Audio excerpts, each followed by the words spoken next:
Saudamos a igreja com a paz do Senhor. É bom estar em Limeira. Creio que estou no lugar correto e no tempo de Deus. É um prazer acompanhar ao pastor Joel Amâncio, sua esposa Loida. É um grande prazer acompanhar o pastor Levi e a pastora Tânia. Nair, que me acompanha na viagem, estávamos vindo com expectativa. Queríamos chegar, queríamos estar aqui, queríamos participar desse trabalho, queríamos ver os obreiros, os pastores, os missionários, queríamos cooperar com vocês. Saudação da Colômbia para toda Limeira. Limeira, ela tomou parte na minha partida, na minha saída para a Colômbia, ano 74, quando o Senhor nos chamou, e nos últimos meses, despedindo-nos da região, pois eu servi ao Senhor em Tupã, e logo o pastor Manuel Tributino em Matão se interessou tanto pelas missões e me convidava para participar com ele, e fizeram uma agenda para a despedida, e eu vim em diferentes congregações e cheguei em Limeira e fui abençoado em Limeira. Me lembro do lugar de culto, pequeno relativamente naquele então, mas com muita expressão de crescimento.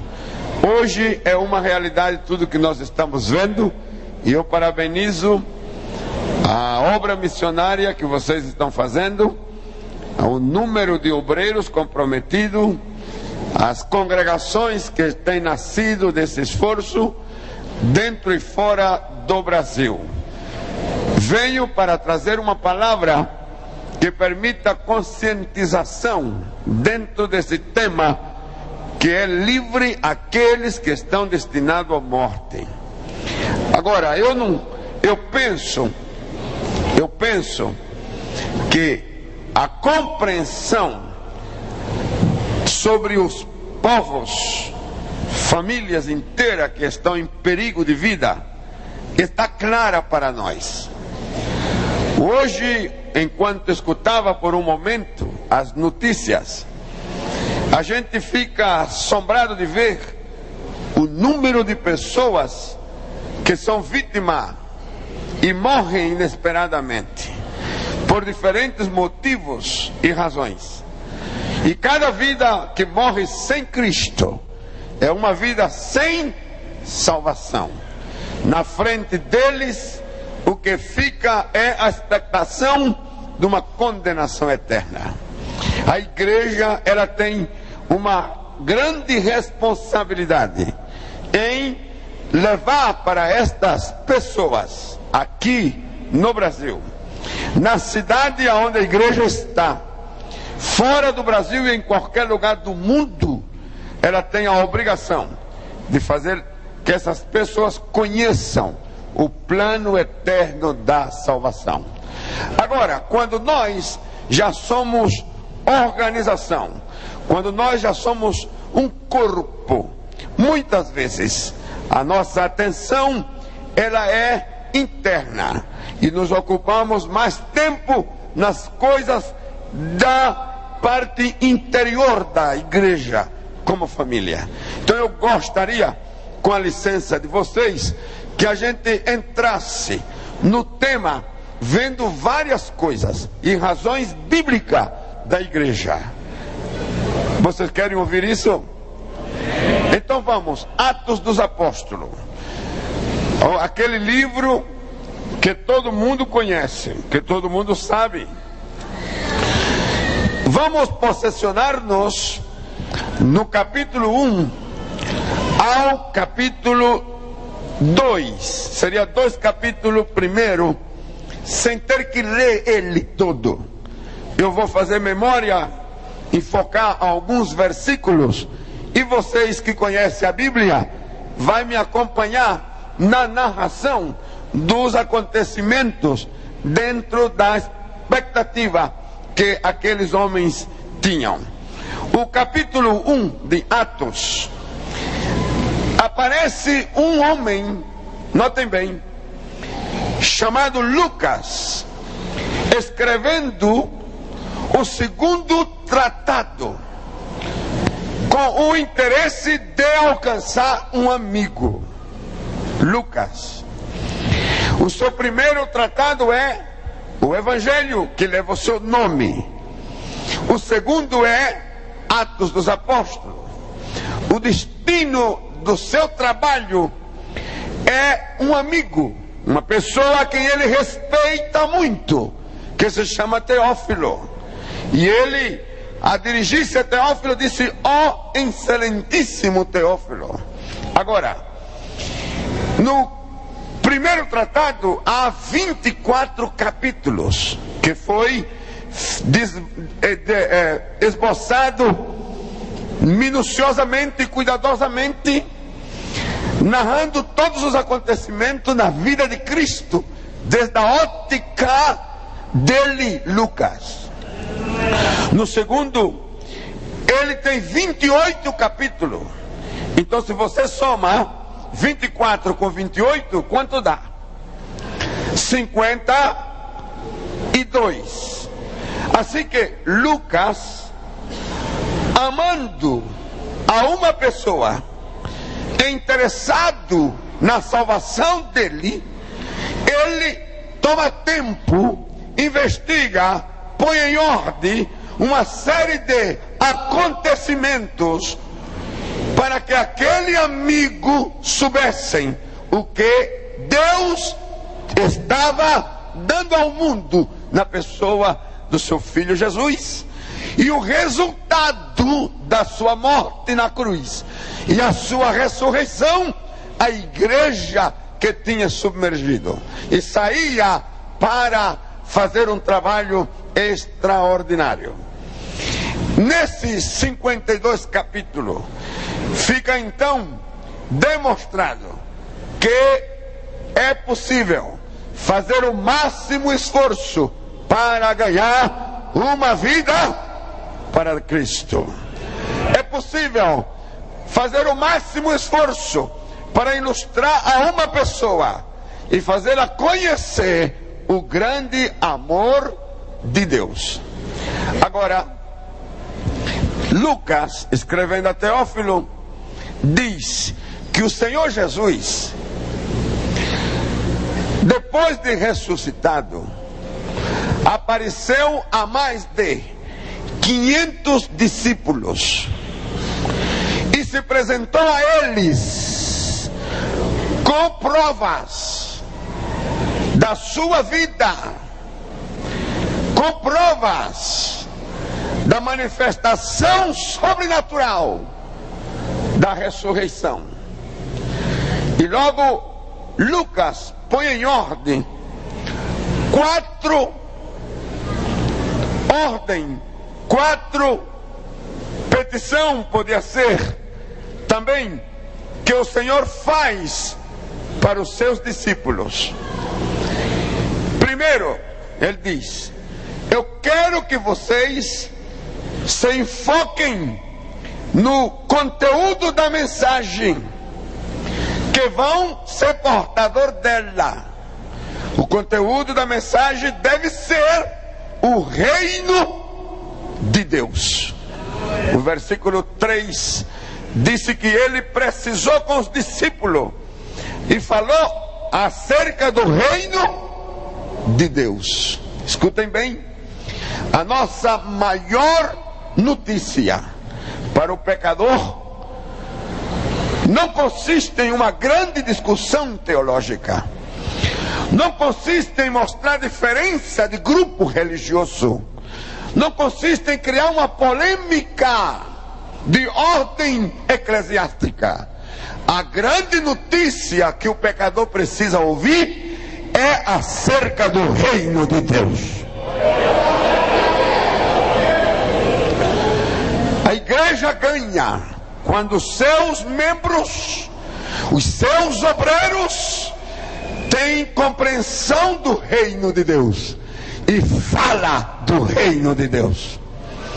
Eu tenho sido abençoado nesta direção do conteúdo da mensagem. Eu cheguei na Colômbia no ano 75.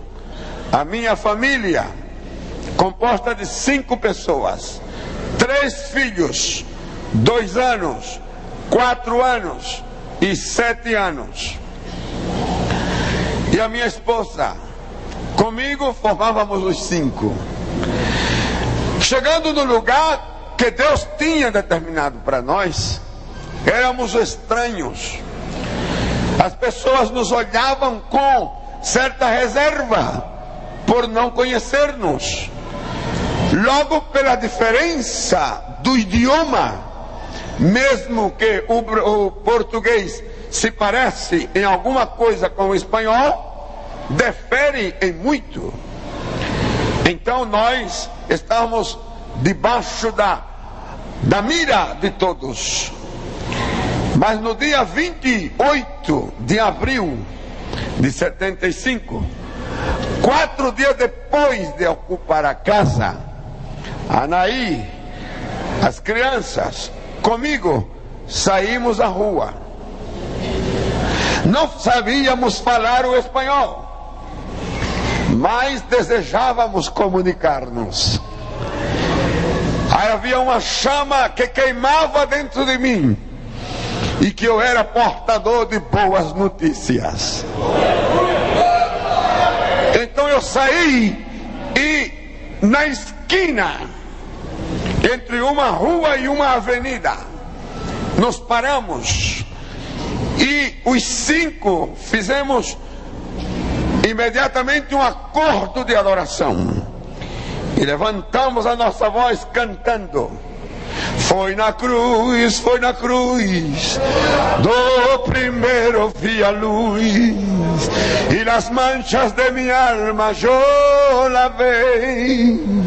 Foi agir por fé, eu vi a Jesus, e sempre feliz com ele serei. E logo começou a aparecer gente. E logo o grupinho era bonito. E entre palavras em português e espanhol eu me comuniquei dizendo: eu venho em nome de Jesus trazer a vocês boas notícias, que Deus ama tanto a tua vida que deu seu Filho para salvar-te. Há um plano de Deus para você. E o povo me olhava com assombro, querendo entender tudo, mas não podia porque estava misturado. Porém, no meio daquela loucura de idiomas e de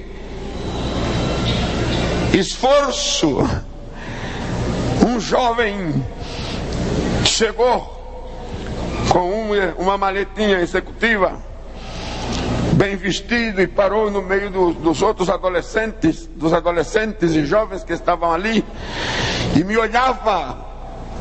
E quando eu terminei, perguntei: há alguém aqui que entendeu o plano de Deus? Que gostaria de entregar sua vida ao Senhor? Aceitá-lo como seu Salvador? Receber o perdão dos seus pecados? Ter o seu nome escrito no livro da vida?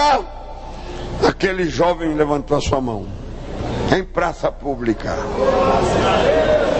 Orei por ele em praça pública e foi o primeiro convertido. O nome dele, Gilberto Serna, se transformou em amigo nosso. Logo visitou-nos em casa e foi o nosso professor de espanhol. E o primeiro crente. E detrás dele outro, e outro, e outro, e outro, e outro, e outro, e outro, e outro, e outro, e outro, e outro, e outro. Eu quero dizer aos pastores, aos evangelistas, aos missionários: não tenha medo de falar do reino de Deus. Não tenha temor de falar do reino de Deus. Evite qualquer outra discussão.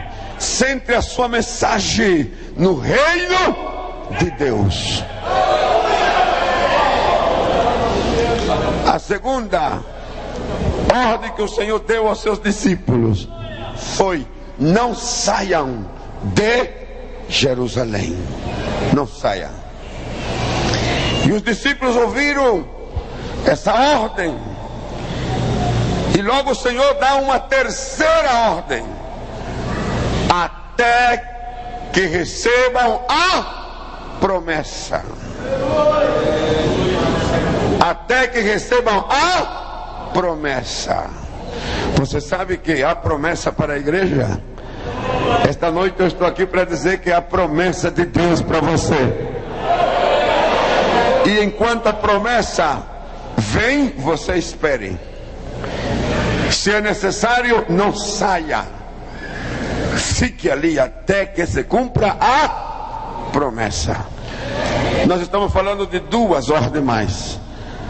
Na segunda, é não saia, fique no lugar.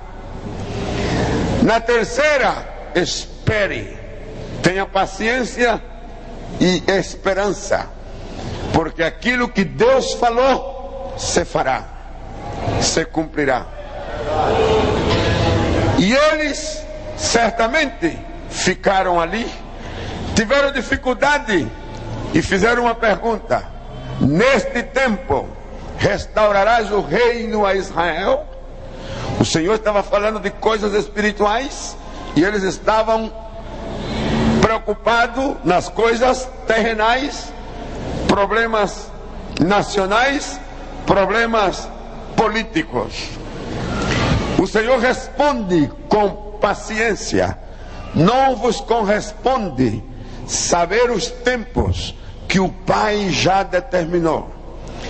Eu tomei esta expressão como expressão de carinho também e de informação. Senhores, não é necessário seguir com a agenda que vocês trazem, carregada de preocupações, de coisas que já estão resolvidas.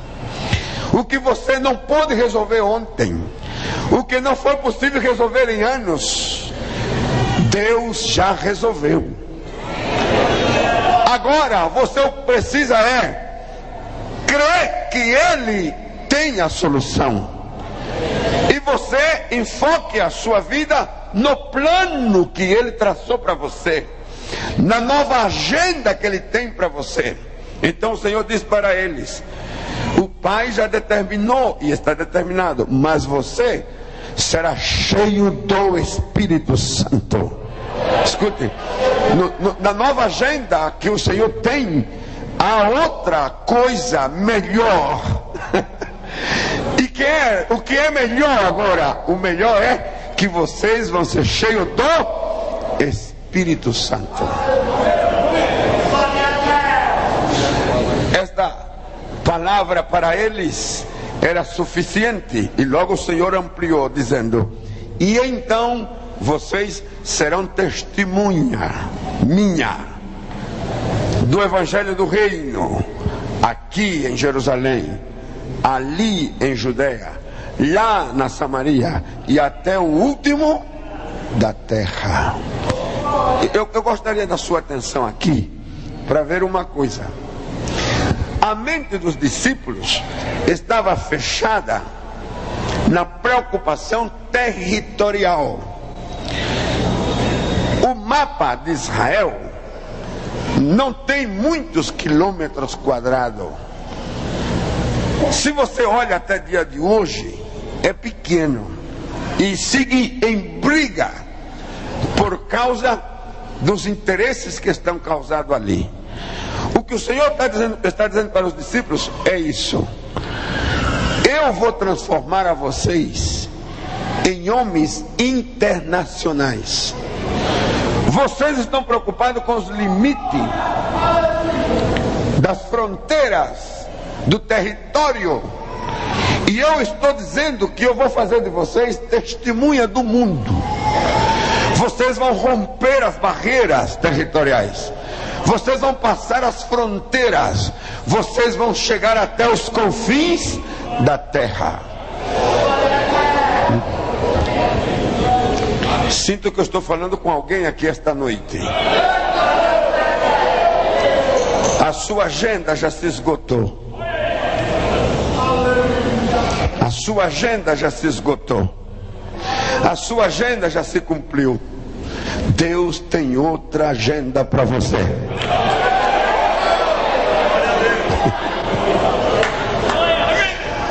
Os limites que você pôs já foram concluídos. Deus não quer que você fique fechado em 4 paredes. Deus não quer que você fique fechado num território pequeno. Deus tem extensão para você.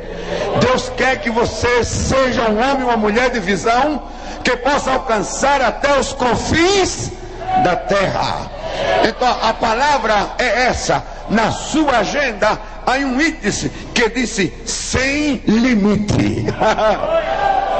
Sem limite. Deus vai fazer coisas na tua vida que passará os limites estabelecidos até agora. Os discípulos obedeceram e ficaram e esperaram a promessa. E na 4ª recomendação, se testemunha.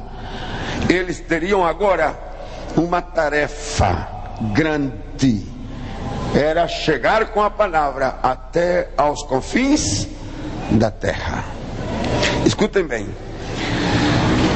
Foram para o aposento alto.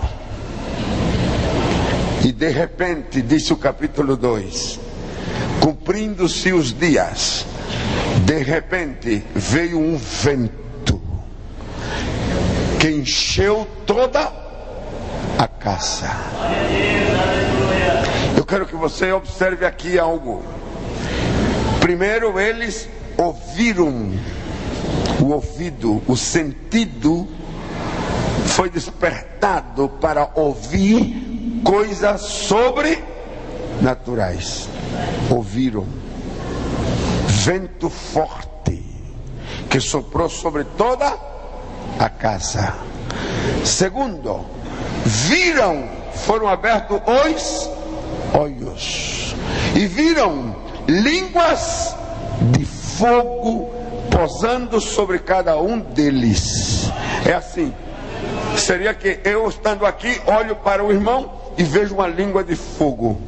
Ele olha para mim e vê língua de fogo.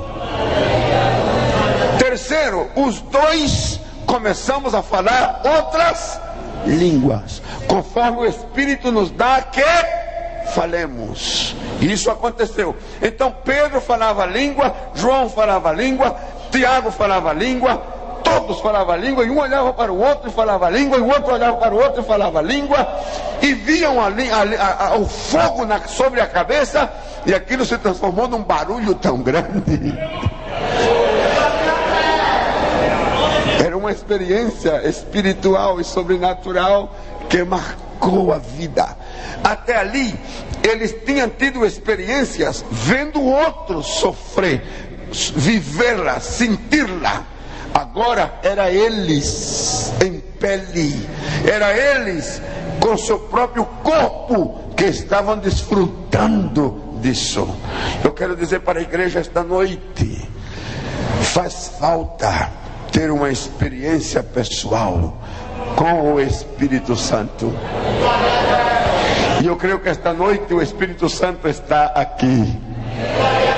Eu disse que o Espírito Santo está aqui. Eu volto a dizer que o Espírito Santo está aqui. E Ele está aqui não só para acompanhar-nos, Ele está aqui para que nós tenhamos uma extraordinária experiência com Ele. Mas quando eu olho de falar em línguas, que realmente é algo maravilhoso, fui a buscar mais explicação e encontrei essa: a razão do batismo com o Espírito Santo, ademais de investi-lo de poder, era mudar a sua forma de falar. mudança na maneira de falar. A tarefa que eles tinham que fazer era tão grande que não podia ser feita com o mesmo argumento, não podia ser feita com a mesma forma de expressão. A mistura de murmuração e lamento, de lamento e ofensa, de ofensa e maldição. Não podia. Eles tinham que ser limpados. A língua tinha que ser limpada. Era preciso uma nova maneira de falar. E o que sofreu Isaías na visão, o Espírito Santo agora quer que todos os que estejam no aposento alto sofram também. E tenha purificação de língua, mudança na forma, no verbo. Oh, eu louvo a Deus por isso.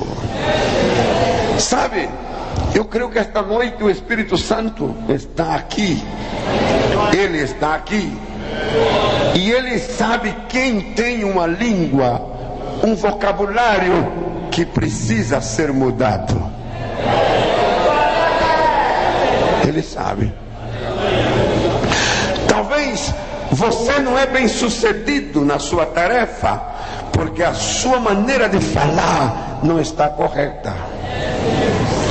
Talvez você carrega sobre si uma situação que cada vez apiora, porque cada vez que você se expressa, você confessa, você proclama o que não é seu,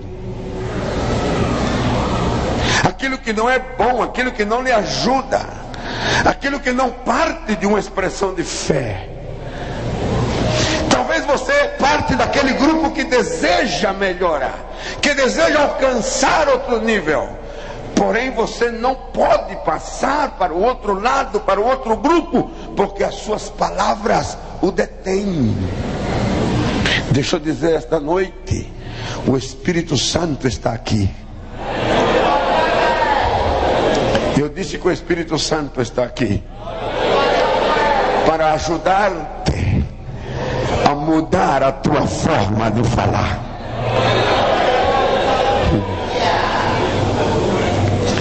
E quando eles falaram em outras línguas, você vai notar que há uma mudança grande.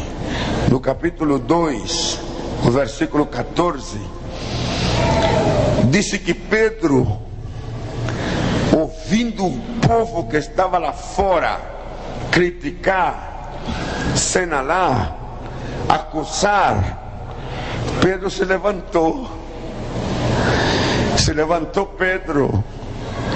E quando Pedro se levanta, Pedro chama a atenção do povo. E Pedro faz uma defesa. Eu gostaria que você notasse a maneira que Pedro falou. É outro Pedro, não é o mesmo. Não é o mesmo. Eu creio que Pedro foi o mesmo até a hora de ser cheio do Espírito Santo.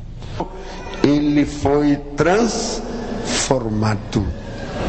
Foi transformada a sua maneira de pensar, a sua maneira de ver as coisas, a sua maneira de ouvir e a sua maneira de falar. Foi transformado. Quando Pedro começa a falar com o povo, ele diz, pondo-se em pé, levantou a voz e disse: homens judeus e todos os que habitais em Jerusalém, seja vós isto notório. Essa palavrinha notório não fazia parte do vocabulário dele. Ele era um pescador, era um homem rudo, mas agora as suas expressões mudam e o Espírito Santo incorpora outros términos. Eu sinto a presença de Deus aqui. Eu quero dizer que eu sinto que Deus quer pôr coisas novas na tua boca. O Espírito Santo quer pôr uma palavra diferente da tua boca. E quando ele começa a falar, ele disse: escutai as minhas palavras. Sabe o que está dizendo? Eu sou um homem de palavras. Vocês precisam me ouvir. Oh, esta noite você recebendo isso, quando saia daqui, você sabe que você é um homem ou uma mulher de palavra. E que as pessoas que estão no seu arredor precisam lhe ouvir. Na sua casa, no trabalho, aonde você estiver, no comércio, nos negócios, as pessoas precisam lhe ouvir. Pedro tem um conteúdo de mensagem que quando ele termina a sua palavra, a sua mensagem, a sua pregação, note a reação do povo. Verso 37. Ouvindo eles, diga comigo, ouvindo eles isto. O que foi que eles ouviram? Isto. O que é isto? O reino de Deus. Ouvindo eles isto, compungiram-se em seu coração e perguntaram a Pedro e aos demais apóstolos: que faremos, irmãos?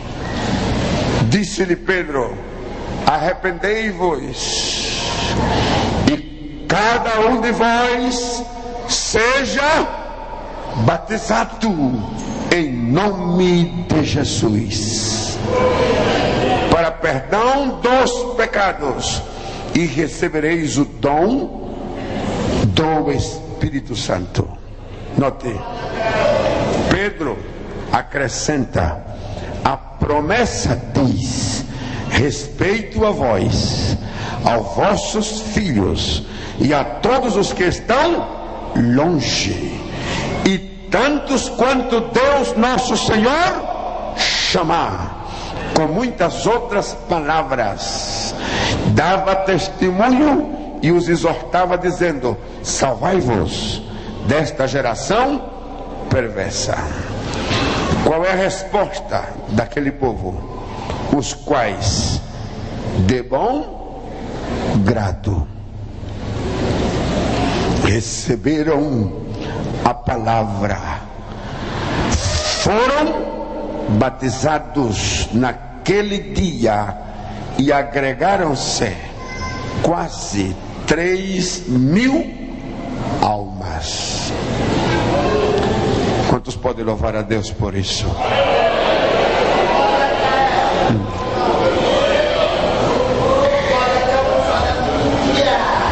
Eu quero que você note assim: a igreja está nascendo. Diga comigo: a igreja está nascendo.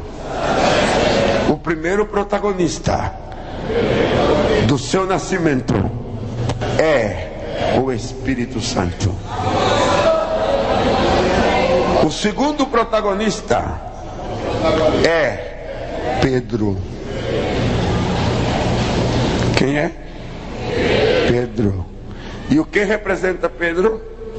A você, a você, a você, a você, a você, a você, a você, a você. Há um terceiro protagonista, Estevão, que logo na praça pública pregando uma mensagem que vale a pena ser ouvida, ser lida. Leia e observe o argumento de Estevão.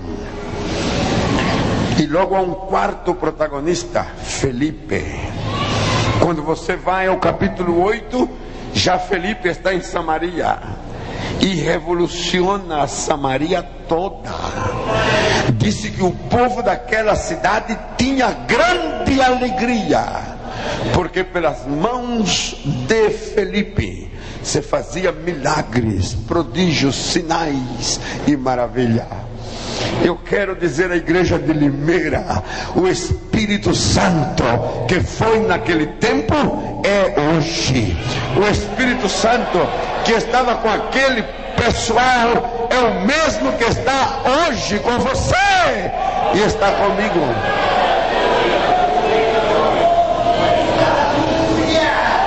Quantos podem louvar a Deus por isso?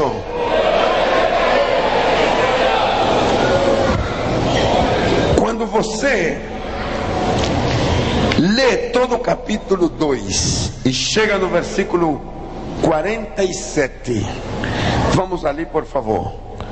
Vamos ali porque eu quero que notem algo mais. Capítulo 2, verso 47.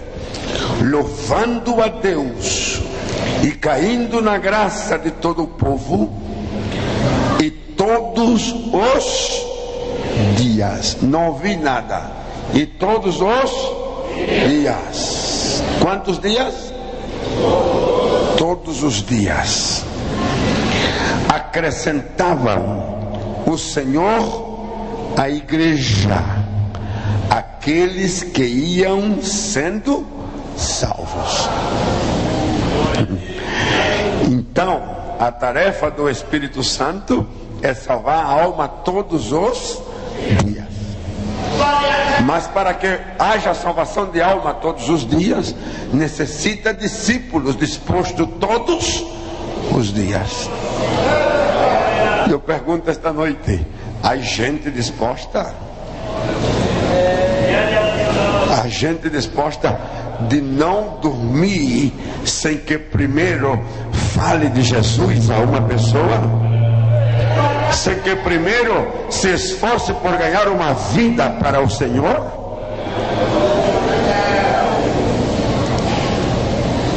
Eu parabenizo a igreja. Eu vim hoje aqui cedo e vi um movimento de gente aqui, e entendi que a igreja de Limeira é uma igreja de portas abertas.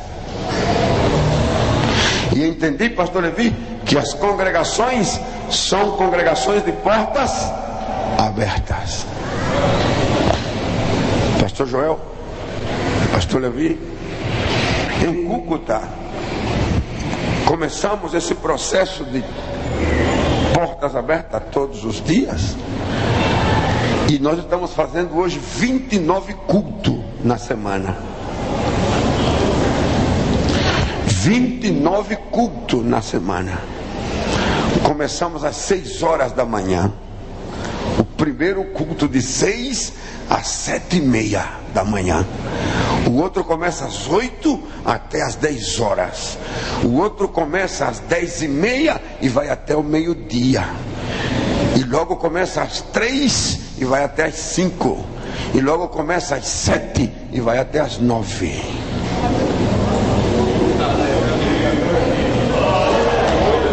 A coisa mais linda é que em cada reunião a salvação de alma. Em cada reunião a salvação de alma. Nós chegamos num ponto que não precisa pregar para ganhar. O convite para a salvação a gente faz antes da mensagem. E perguntamos: quantos querem receber a palavra de Deus como filho de Deus, como parte da família, não como visitante, não como amigo? E quando vamos terminando de falar, o povo já se está levantando e já estão vindo para o altar. E uma pessoa outro dia escutando isso falou: não é que a Colômbia está passando pelo momento maravilhoso, extraordinário. É verdade, mas isso responde ao desejo que há no coração dos evangelizadores. Se você deseja salvar a alma, as almas desejam ser salvas. Se você deseja ganhar alma, as almas desejam que você ganhe.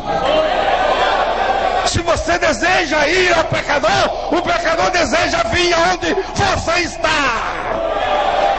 Aí uma conexão de vontade.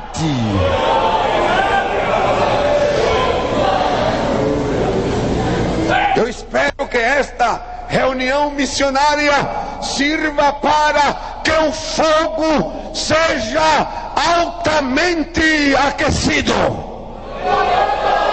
Não estou dizendo que o fogo está apagado, digo que o fogo está aceso, mas ele vai aquecer muito mais no teu coração, na tua vida.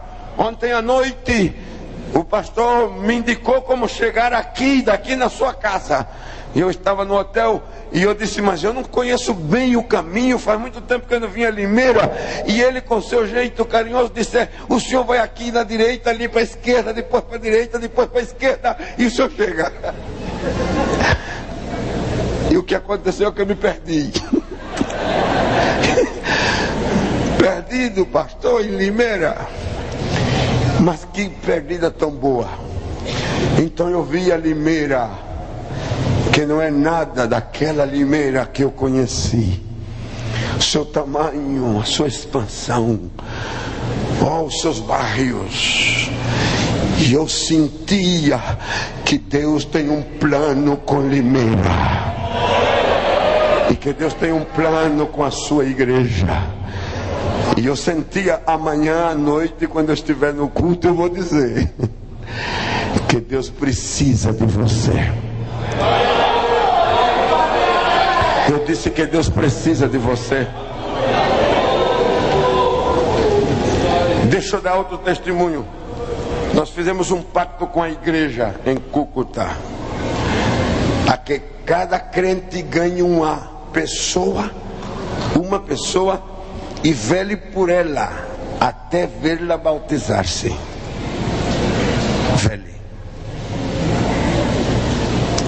Cada 3 meses, um crente deve por lo menos ver um outro batizando-se, porque ele ganhou para Cristo, porque ele acompanhou a esse novo crente no processo da consolidação, no processo do discipulado. Então nosso batismo é uma festa, porque vem aquele que vai batizar e vem aquele que ganhou ele para Cristo. Vai acompanhando até que ele, vestido com a sua bata branca, vai na fila para o tanque do batismo. O último batismo foi agora no mês de abril, dia 19. 870 pessoas no batismo. A minha alma louva a Deus por isso. Mas se é bonito ver o novo crente batizando, é ainda mais bonito ver aquele que ganhou a ele para Cristo acompanhando. E quando ele sai do tanque, então ele está ali. Meus parabéns, Deus te abençoe. Dá aquele abraço, ficam até molhados. Isso traz uma alegria tão grande. Quantos querem ganhar almas para o Senhor? Levante-me a sua mão os que querem ganhar almas para o Senhor. Mantenha a sua mão levantada. Diga comigo esta noite: eu assumo um compromisso de ganhar vidas para Cristo. Diga: eu assumo o compromisso de ajudar a edificar estas vidas em Cristo. Diga: eu assumo o compromisso de acompanhá-lo até o dia do seu batismo.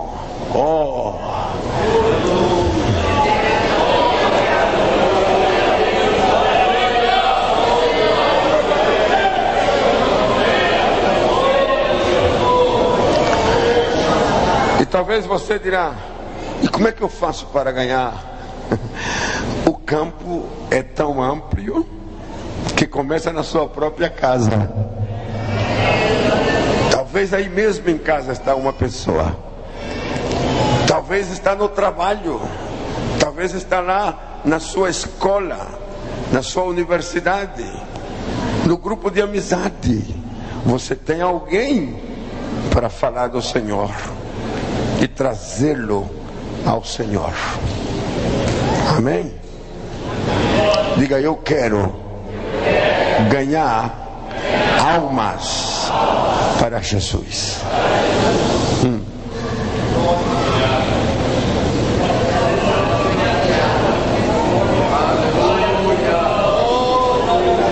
Aí uma expressão do crente. Duas coisas nos motivam assim a Deus, principais. A primeira, adorá-lo. A segunda, servi-lo. Qual é a primeira? Adorá-lo. E a segunda, servi-lo. E aí um cântico em espanhol curtinho que diz assim: solo he venido para dar-te adoração. Solo he venido para dar-te adoração. No he venido a pedirte un favor. Solo he venido para darte adoración.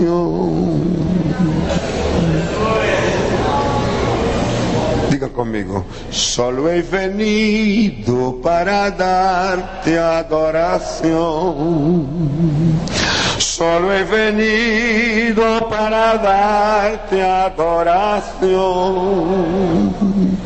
No he venido a pedirte un favor.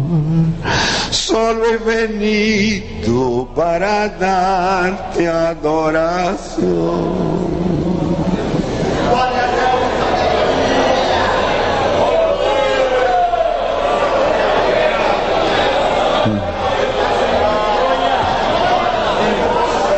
Sabe, esta atitude do crente, quando eu vou para a casa do Senhor, eu tenho tantas necessidades, mas hoje eu não vou para pedir nada, eu vou só para dar-lhe adoração.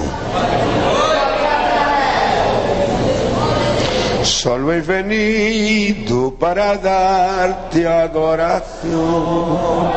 Juninho. Solo he venido para darte adoración. No he venido a pedirte un favor. No, Señor. Solo he venido para darte adoración.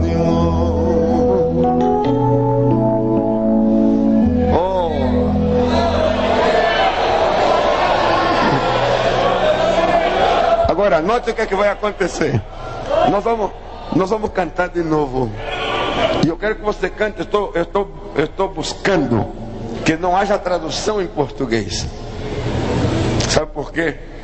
Porque eu quero que você entenda a necessidade de falar em outras línguas. Quando você pensa em missões, você tem que pensar em outras línguas. Assim canta o povo em espanhol. Solo he venido para darte adoración. Solo he venido para darte adoración. No he venido a pedirte un favor. Solo he venido para darte adoração. Deixa eu ouvir a voz das mulheres. E soprano, um contralto. Solo he venido para darte adoración. Solo he venido para darte adoración. No he venido a pedirte un favor. No, Señor, solo he venido para darte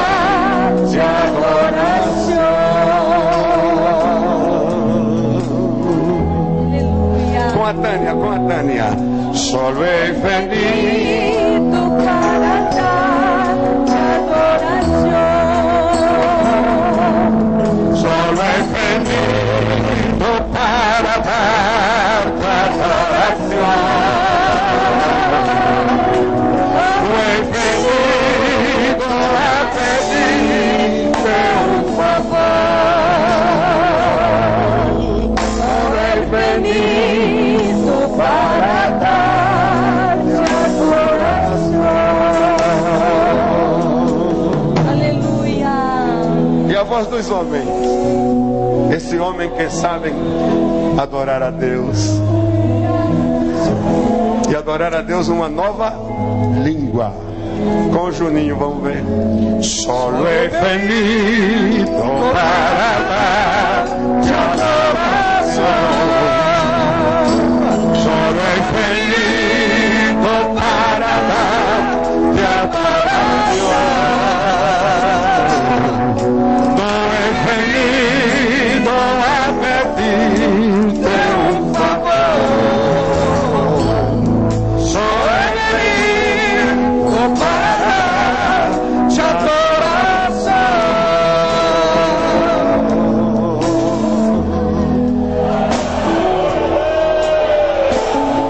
Fique de pé, por favor. Uma grande coral. Solo he venido para dar-te adoração. Solo he venido para dar-te adoração.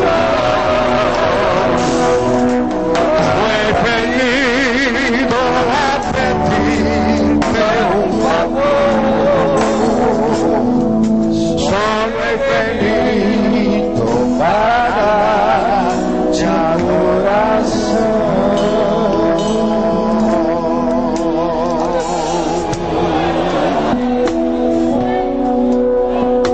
O Espírito Xarabacotoromacata.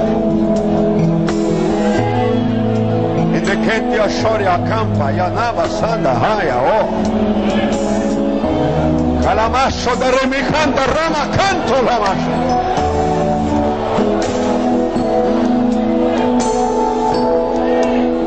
Que pia chave cama. Andarai Saramaki por riba no mostrada cama.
Espírito Santo toca.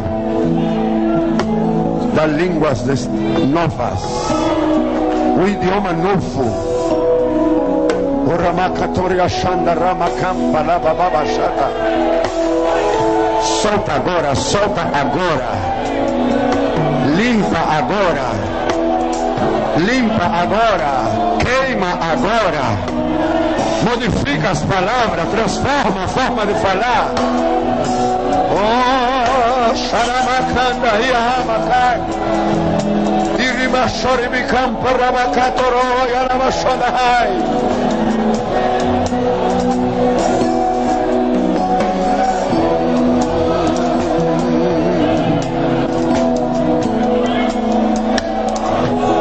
Eu sinto a presença de Deus.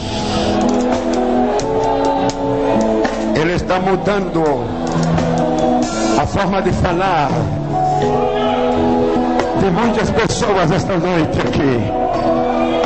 Há um novo cântico em tua boca. Há um novo idioma na tua boca. Há uma nova adoração dentro de ti. Aleluia!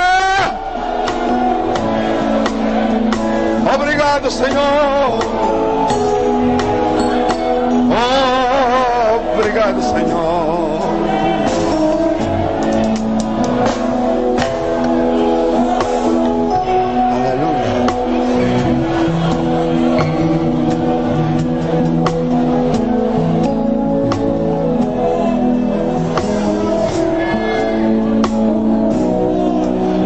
Venido a pedirte un favor, solo he venido para darte adoración.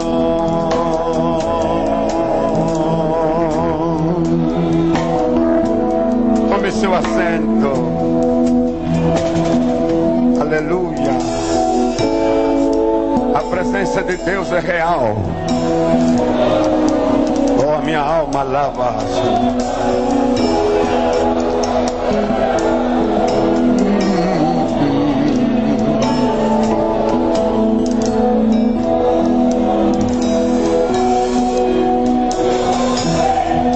Agora, essa disposição de adorá-lo inclui serviço, inclui o trabalho, inclui a cooperação.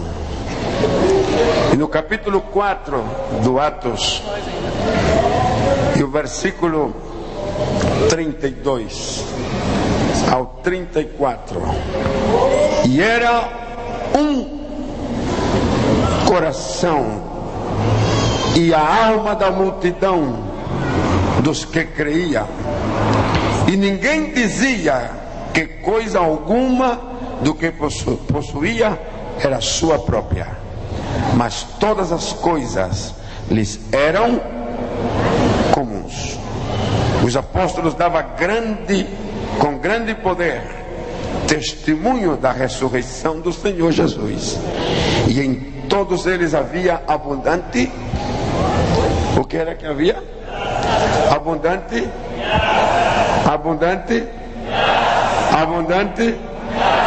Note, não disse abundante lamento, não disse abundante murmuração, não disse abundante queixa, não disse abundante palavras qualquer, disse abundante graça. Todos estavam naquela extraordinária graça. Não havia entre eles necessitado algum. Sabe o que eu encontrei aqui, pastor Levi? Que a igreja, que protagonista foi o Espírito Santo, iniciando Pedro, que está nesse momento, é quem está atuando. A igreja, ela vai caminhando e vai conquistando, e chegou num ponto que tem uma divisão. Desse lado está a pobreza, as necessidades dominantes, mas do outro lado está o que triunfa sobre as necessidades. Então o versículo disse que eles passaram a barreira da necessidade. E passando a barreira da necessidade, diz: ninguém tinha necessidade alguma. Mas por que chegou nesse nível? Porque todos do que tinha dava, do que tinha. Ninguém tomava o que tinha para dizer é meu e é só para mim. Não, o que eu tenho é de Deus. Eu sou um administrador dos bens que Deus me deu, e eu administro os bens na direção do propósito de Deus. E eles davam sem limite, porque não possuía nada. Disse: pois todos os que possuíam aún herdades ou casas, vendendo-as, as trazia ao preço do que fora vendido e o depositava aos pés dos apóstolos.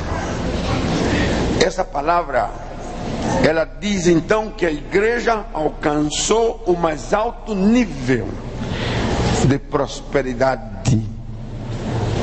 Prosperidade aqui não é que eu tenha mais para mim, senão é que Deus me deu, e eu entendi que o que Deus me deu é para o seu reino. Eu administro para que o reino de Deus possa ser estendido, possa ser atendido por mim até ao último da terra. Esta noite, fechando a minha mensagem, eu quero deixar com você esse compromisso de servir. Eu sei que a igreja de Limeira é uma igreja dadivosa, é uma igreja ampla no sustento da obra, dentro e fora da cidade, dentro e fora do país. Renove os seus votos hoje, faça o novo compromisso, exponha diante de Deus, ampliando a sua capacidade de envolvimento financeiro, econômico na obra do Senhor.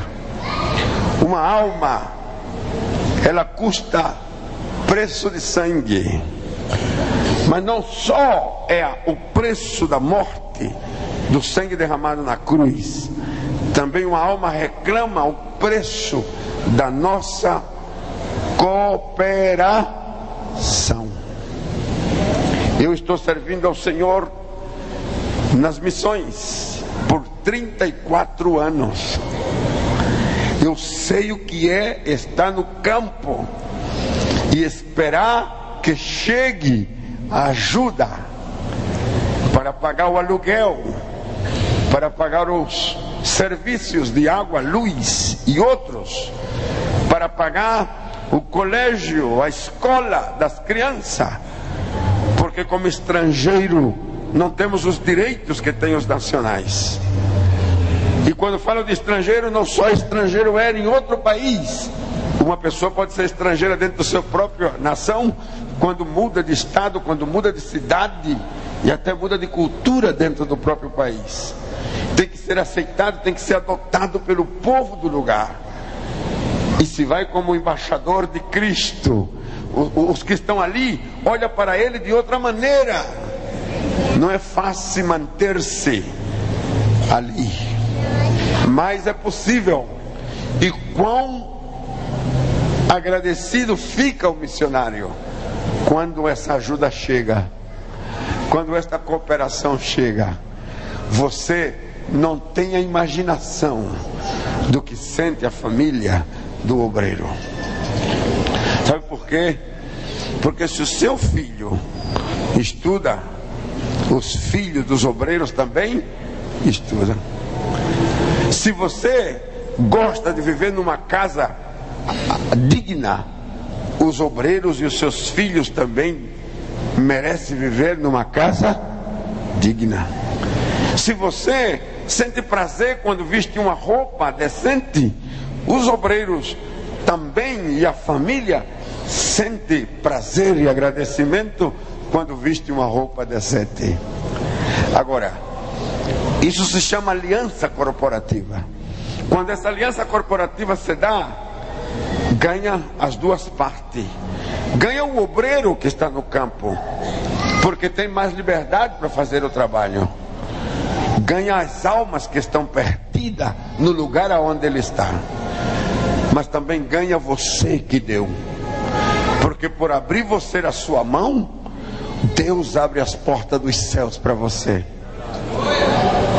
Quantos creem que é assim? Deus abre. E quando Deus abre a porta, então você tem crédito de ter mais. Deus vai dar mais. Eu estou liderando uma rede de empresários, de pessoas que começaram com coisas pequenas. Não sei se amanhã ou depois eu posso mostrar algumas das empresas que estamos liderando, entre elas empresa de transporte, de ônibus, Marco Polo, de 2 andares, leitos, para que o povo viaje nela. Mas não é uma empresa para ganhar dinheiro, para fazer rico a um dono. É uma empresa que trabalha para ganhar dinheiro, para investir no reino de Deus. Temos empresa de gente que tem supermercados, rede de supermercados. E eles, a sua preocupação não é ganhar mais dinheiro para ficar mais rico, é para pôr a favor do reino de Deus. Agora, eu tenho encontrado no meu caminho tantos crentes que desejam liberdade financeira. E eu tenho a resposta para todos que querem liberdade financeira. Abra sua mão com consciência, com inteligência e diga: eu sou maiordomo das riquezas que Deus me dá. E não precisa você ter muito para dar. Comece com o que você tem e Deus te vai multiplicar.